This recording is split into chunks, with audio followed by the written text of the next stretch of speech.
temas medioambientales se deben considerar en una nueva constitución? Hernán Payán, académico de la Facultad de Ciencias Agrarias de la Universidad de Talca, analiza este tema en Mirada Constituyente.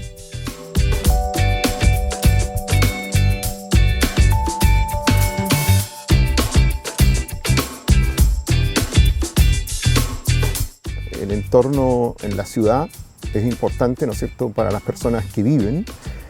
Hablamos, ¿no es cierto?, de tener barrios que sean sustentables.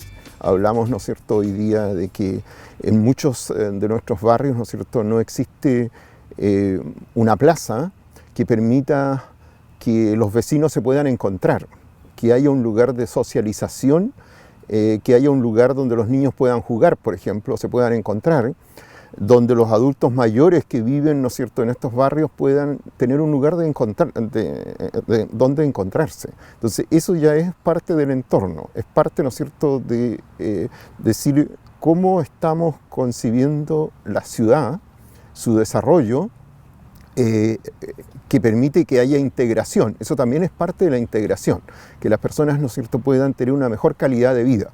Y eso lo da una parte del entorno y otra parte, ¿no es cierto?, cómo estamos concibiendo el desarrollo inmobiliario. Ahora, ¿cómo concebimos el entorno en nuestro medio, en la ciudad, en la región, en el país? Por ejemplo, todos tenemos la experiencia, ¿no es cierto?, de estar haciendo vacaciones en la playa, ¿ya?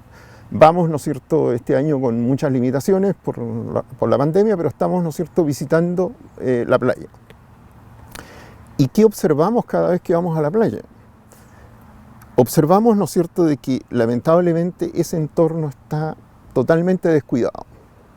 Encontramos una playa sucia, llena de botellas, de plásticos, de todo tipo de restos, ¿no es cierto?, que nosotros mismos eventualmente cuando estuvimos ahí dejamos.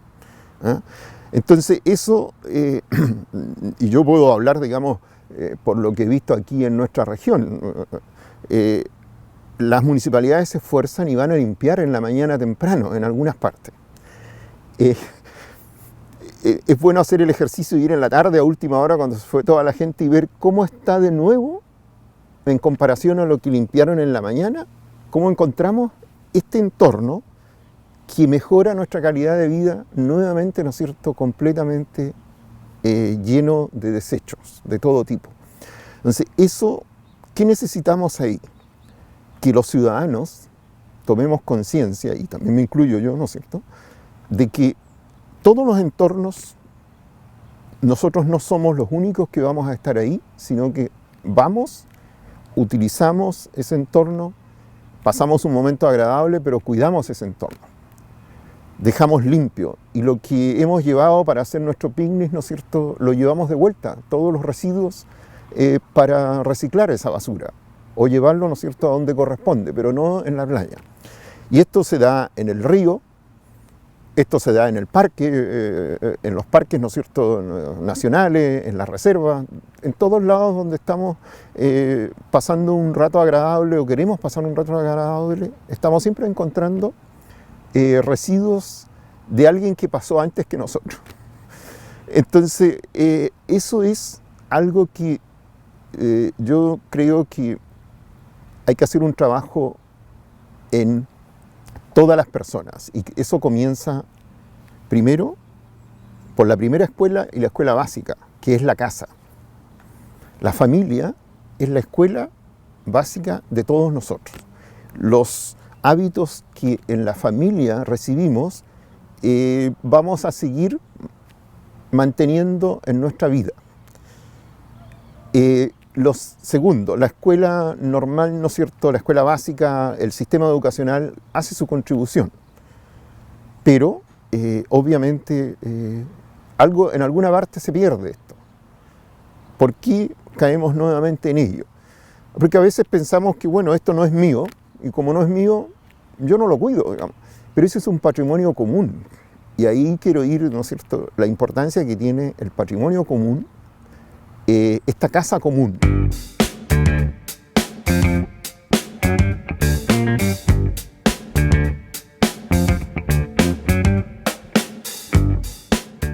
Yo diría que hay en 3 niveles. Uno, en el nivel de la ciudad, en el entorno urbano, hay una problemática ambiental, cuál es, ¿no es cierto?, llevar a hacer una política de reciclaje en todas las ciudades, cualquiera sea su dimensión, ¿no? Segundo, en el entorno del territorio. Existe, ¿no es cierto?, los recursos naturales que disponemos deben ser conservados, deben ser utilizados, pero además deben ser, ¿no es cierto?, conservados. Voy a poner solamente un ejemplo, el suelo agrícola. El suelo agrícola lo utilizamos como un recurso para producir, y está bien que así sea, pero también tenemos que cuidar ese recurso, porque ese recurso no es un recurso renovable, es un recurso no renovable y cada vez, ¿no es cierto?, se está agotando nuestro suelo agrícola. Y vivimos de ello.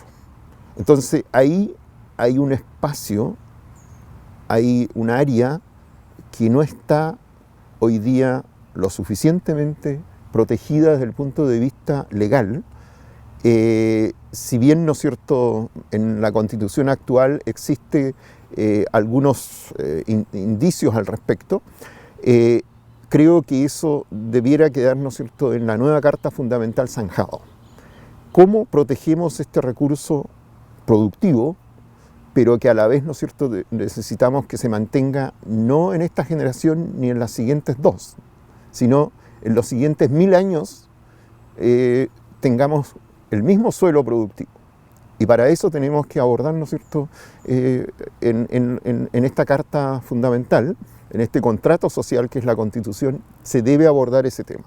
Y el tercer tema, que observamos con mucha preocupación, ¿no es cierto?, son las constantes exposiciones de la industria en algunas áreas del país que conocemos, ¿no es cierto?, donde hay eventos de contaminación permanente y que la población, ¿no es cierto?, que vive ahí está expuesta a estos accidentes que no son menores y que también debieran estar registrados, ¿no es cierto?, en esta Carta Fundamental. ¿Cómo vamos a actuar en ese medio?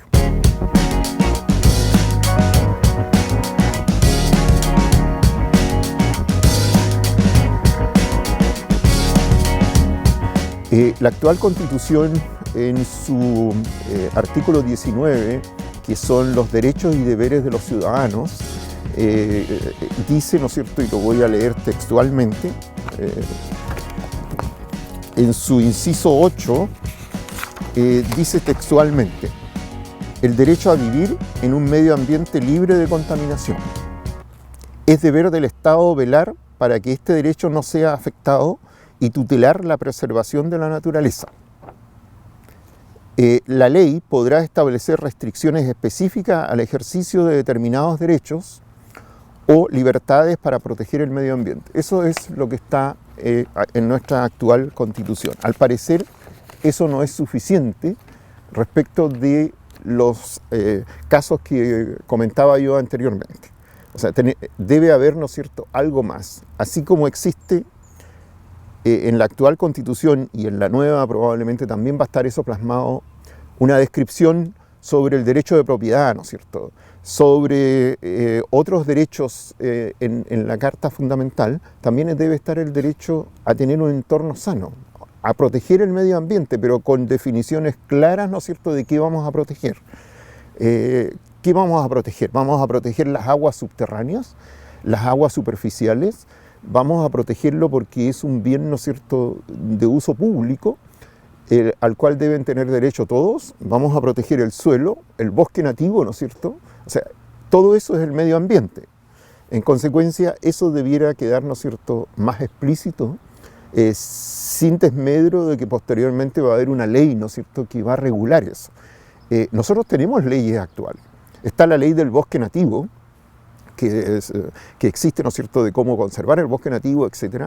Está la ley de marco del medio ambiente, que exige, ¿no es cierto?, certificaciones y otros estudios ambientales para iniciar, ¿no es cierto?, un sistema de utilización de algunos medios o iniciar un emprendimiento productivo que pueda afectar el medio ambiente. Pero aún así, ¿no es cierto?, existen muchos vacíos, de los que ya yo he comentado, ¿no es cierto?, en los cuales hoy día no hay una protección real. Si nosotros miramos y hacemos un estudio comparado de los países, ¿no es cierto?, a nivel internacional, qué hay en otros países que tienen, ¿no es cierto?, estos sistemas mucho más organizados, vamos a encontrar que sí, en el entorno europeo hay una ley que protege los suelos, de cualquier tipo, agrícolas, industriales, lo que sean, hay una ley. Yo no puedo hacer lo que quiera en este suelo. Tengo que hacer, ¿no es cierto?, y decir y cumplir ciertas exigencias para poder hacerlo. Y si no las cumplo, no las puedo hacer.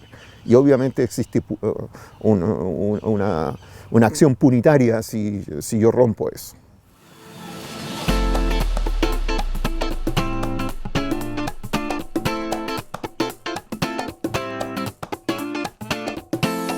A ver, yo pienso que se debieran abordar y espero que eso sea lo que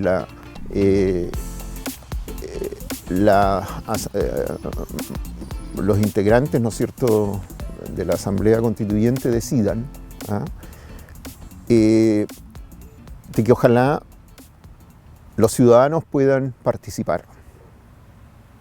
O sea, y que se hagan cabildos, ¿no es cierto?, locales, regionales, para levantar también las demandas de los ciudadanos. Si bien nosotros vamos a elegir el 11 de abril, ¿no es cierto?, los constituyentes, sin embargo, ¿no es cierto?, debiéramos tener la capacidad de poder presentar lo que nosotros estimamos que debe estar ahí, ¿no es cierto?, a quienes estamos eligiendo y quienes van a trabajar, ¿no es cierto?, en poder formular, ¿no es cierto?, y finalmente redactar la nueva Constitución.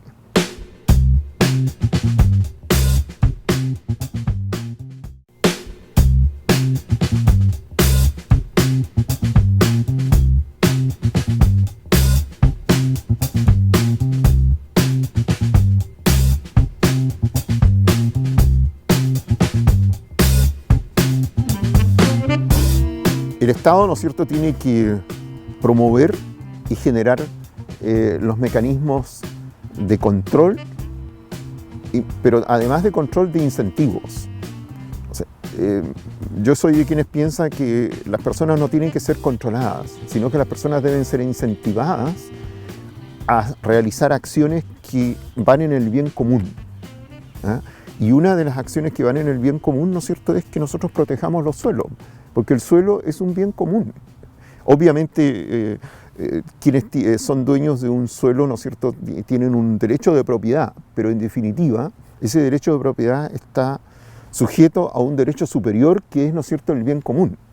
Y ahí todos tenemos que hacer partícipe, antes de esperar que haya un control y una obligación, ¿no es cierto?, un estímulo a crear y a proteger, ¿no es cierto?, estos recursos naturales.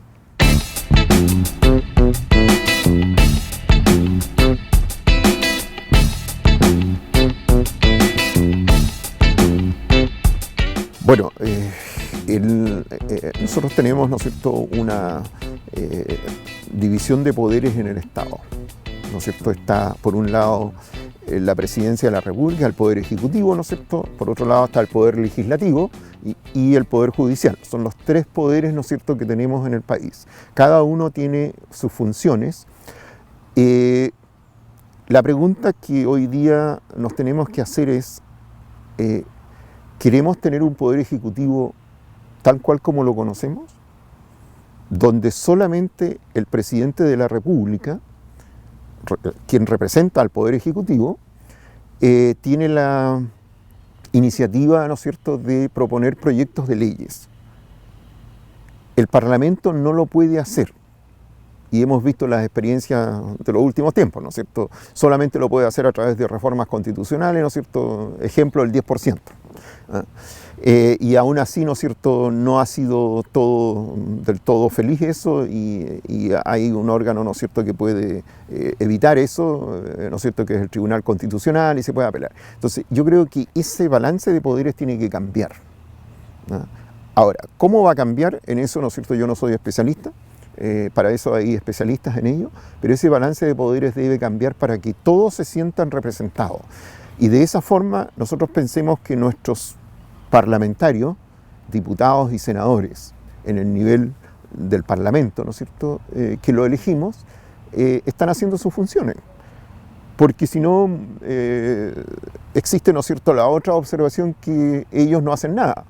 Pero no hacen nada porque no reciben, ¿no es cierto?, la iniciativa que debiera recibirse, o no existe la capacidad para poderlo hacer autónomamente.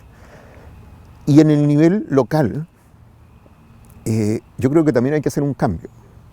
Ya hay algunos cambios en este momento. Vamos a elegir, ¿no es cierto?, gobernadores regionales el 11 de abril. Vamos a elegir al alcalde y a los concejales también. El alcalde, ¿no es cierto?, es el que gobierna la comuna, que es el núcleo básico donde está el Estado, ¿no es cierto?, interviniendo. Entonces, ahí también, ¿no es cierto?, debe haber un cambio al respecto. ¿Cómo funciona eso, ¿no es cierto? Tiene limitaciones. Por ejemplo, los concejales, ¿no es cierto?, tienen muy poca iniciativa al respecto del alcalde. El alcalde tiene el poder de tomar las decisiones. Los concejales solamente, como su nombre lo indica, ¿no es cierto?, pueden observar algunas cosas para el alcalde, pero la iniciativa la tiene él. Entonces, eso también tiene que tener algún correlato con lo que estamos hablando de que haya, ¿no es cierto?, una mejor distribución del poder. Eso por un lado. Y por otro lado, los ciudadanos, y en los países desarrollados, ¿no es cierto?, hay muchas experiencias. Los ciudadanos también pueden tener iniciativas y las pueden hacer llegar. Y eso debiera quedar también plasmado, que los ciudadanos, ¿no es cierto?, todos podemos presentar iniciativas que pueden ser ingresadas al Parlamento o pueden ser ingresadas, ¿no es cierto?, al Consejo Municipal, y que puedan de ahí tener, ¿no es cierto?, también ser observadas y consideradas para las políticas locales, por ejemplo, en el caso del nivel municipal, o para las políticas nacionales, ¿no es cierto?, en el caso del Parlamento.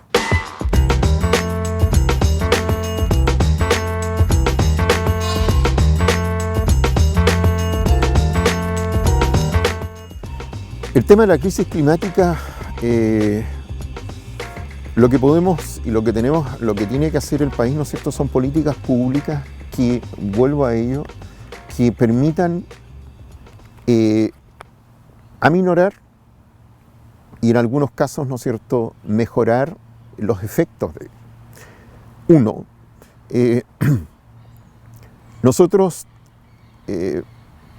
tenemos, ¿no es cierto?, una contaminación muy fuerte de plásticos.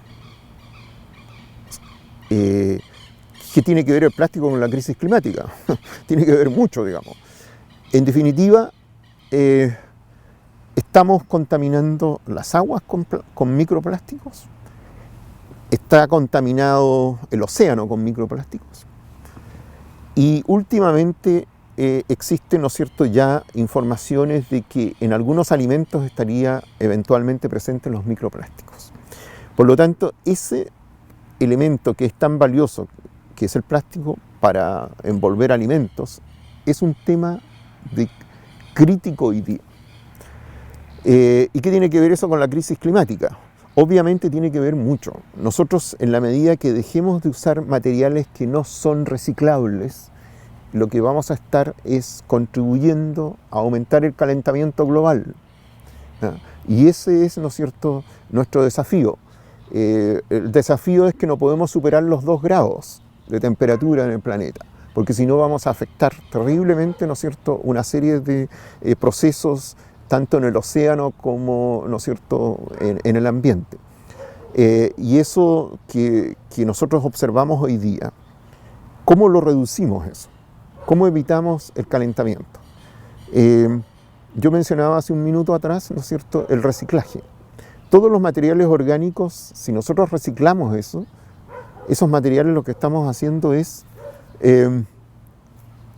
fijar carbono, evitar que se vaya a la atmósfera. O sea, cada vez que yo uso la hoja y hago, ¿no es cierto?, un compost de todas las hojas que están cayendo ahora que va a llegar el otoño, lo que estoy haciendo es fijar carbono.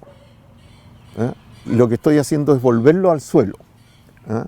Entonces, esa es una forma de compensación para evitar, ¿no es cierto?, que la temperatura siga subiendo y que provoque todos los fenómenos que nosotros ya conocemos, como lluvias, ¿no es cierto?, en corto tiempo y de grandes volúmenes de precipitaciones, ¿no es cierto?, cambios bruscos de temperatura, falta de nieve en la cordillera, ¿no es cierto?, precipitaciones, la isoterma, ¿no es cierto?, muy alta. Eso significa que todo lo que va a precipitar es en forma de lluvia y no en forma de nieve, y tampoco va a ser nieve permanente. Entonces tenemos, ¿no es cierto?, ahí cada uno en lo personal puede hacer una contribución. En su hogar, si tiene un patio, bienvenido, porque puede reciclar todos los residuos orgánicos de la cocina, del patio, ¿no es cierto?, produciendo compost o humus de lombriz y devolviéndolo nuevamente a las plantas, que se lo van a agradecer porque van a recibir nutrientes y carbono y sustancias, ¿no es cierto?, que contribuyen a su desarrollo, nuevamente. Si no vivo y vivo en departamento, también puedo reciclar, porque puedo fomentar el reciclaje en mi edificio y podemos tener un lugar común de reciclaje de los compuestos orgánicos, o también de los inorgánicos, ¿no es cierto?, de los plásticos, de los cartones, ¿no es cierto?, del aluminio, de los envases, ¿no es cierto?, de algún tipo de material que todavía se puede reciclar, etcétera.